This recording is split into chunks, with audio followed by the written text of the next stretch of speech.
Perkenalkan, nama saya Toto Haryanto, peserta inti Kira Pemuda tahun 2018, perwakilan dari Organisasi Kepemudaan FPBI Forum Persaudaraan Bangsa Indonesia, aslinya dari Sulawesi Tenggara. Dan nama saya Ana Pertiwi, saya merupakan delegasi dari Jawa Barat.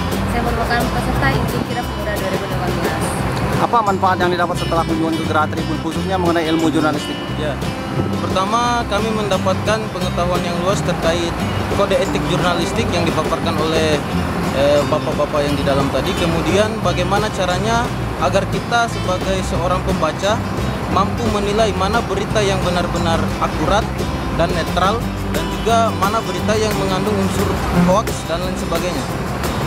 Dan juga tadi saya mendapatkan ilmu bahwa ternyata dari Tribun ini ternyata dia itu mempertanggungjawabkan kebenaran beritanya itu terhadap Dewan Pers, nah, seperti itu. Dan saya tadi mendapatkan informasi juga terkait dengan kebenaran yang disampaikan oleh Tribun News Sumsel ini secara langsung.